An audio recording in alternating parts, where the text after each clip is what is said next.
Alright guys, it's your boy Ryan Thomas here, and I thought because it's a new year, it's a new style. So what I'm going to do is I'm going to do a top 5 for you today.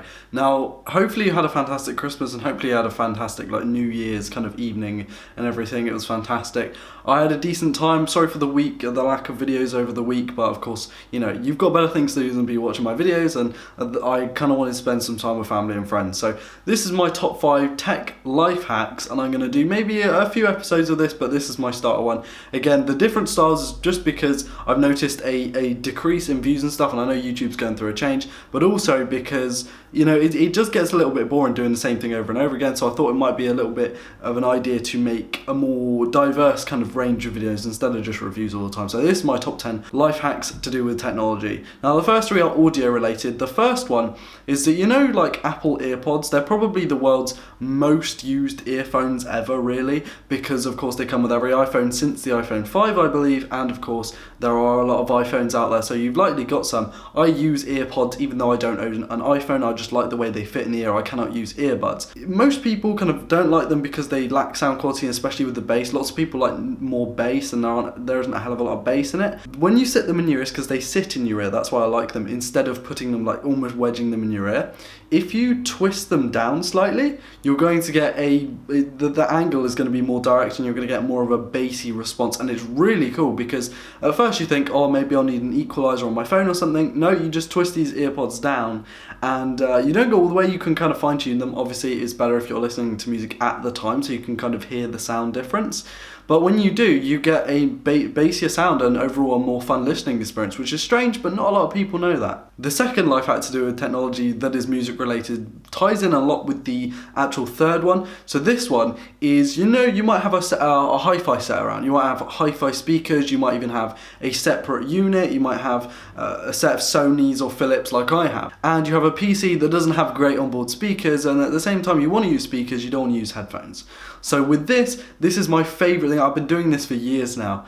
You can simply connect your hi-fi to your PC. Now it might sound a bit weird because, you know, hi-fis tend to have radio and they don't tend to be used as PC speakers. So as you can see in the background, you might be able to see there, I have some PC speakers, which is super cool, and they're just Philips ones. They don't have a specific input, so you may need an adapter cable like the one shown on screen here. And what it can do is just gives you an aux input, which you can plug your phone in, your PC in, your PSP if you still have one of those, Nintendo DS, whatever. I use it for PC, and they're really good because you can get an old hi-fi, or maybe you have one lying around for very little money, and you're going to get a great sound compared to most cheaply made modern PC speakers as well. So you're going to get a nice punchy bass if you've got a good hi-fi, and it can also use speakers that were just sitting there and doing nothing. Now you can use them on your PC, so it's also reusing technology as well, which is fantastic. Now this links very closely into our third one of the 3 audio related life hacks, because you're actually going to be using Spotify. So Spotify, for those of you who don't know, is an audio streaming service. For those of you who have looked at Spotify, and I would certainly like this to start with,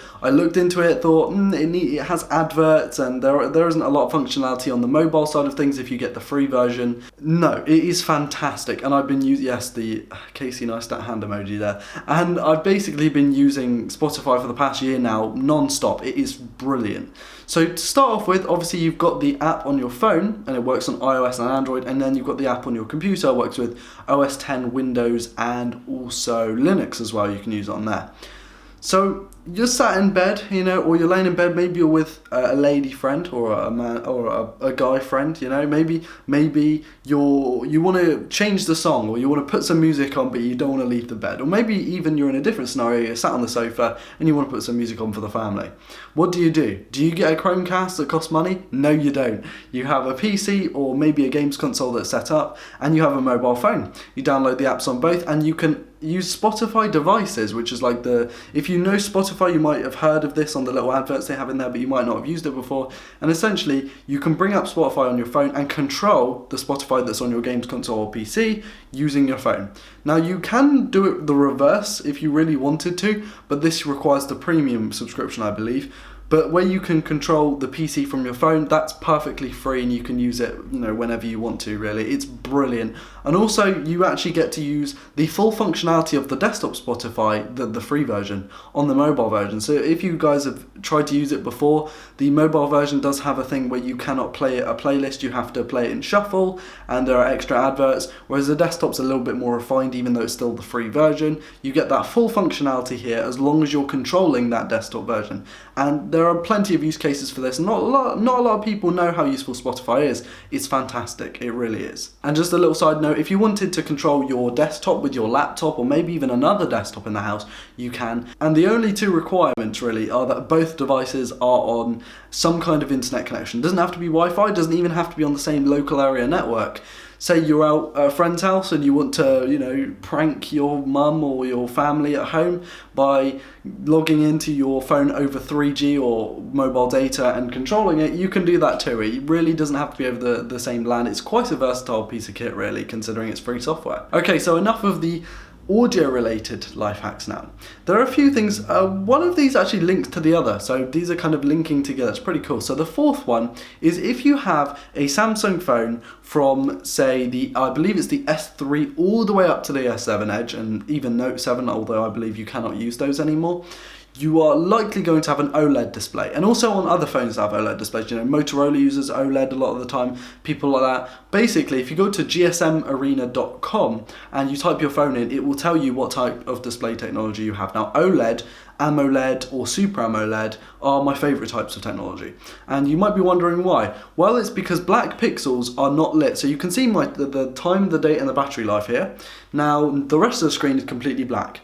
And on most phones, the pixels that are black would be lit. So you're actually using battery life, and you might think, that's stupid. Why is your phone screen on all the time, even when it's in your pocket?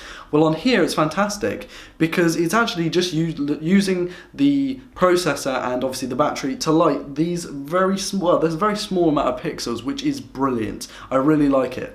So you might be thinking, well, what's this got to do? I can't really change my phone screen technology.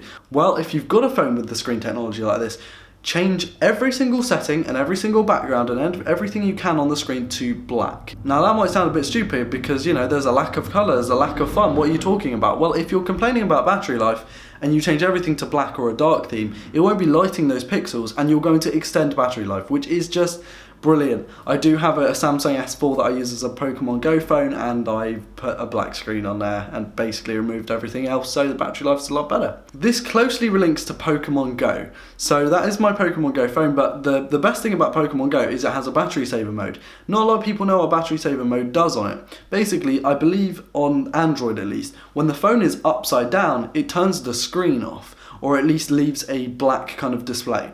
And that means if you have an OLED device, like I was saying, AMOLED, OLED, Super AMOLED, I believe those three display types, then obviously it's just leaving a black screen. It is still leaving the screen on, so you'll see like the time and date, I believe, at the top with the notification bar, but the rest of the screen will be black. That's when you can twist it like this. So when it's like this, it doesn't matter if it's in your pocket or not. I don't believe it uses light sensors, it just uses the accelerometer.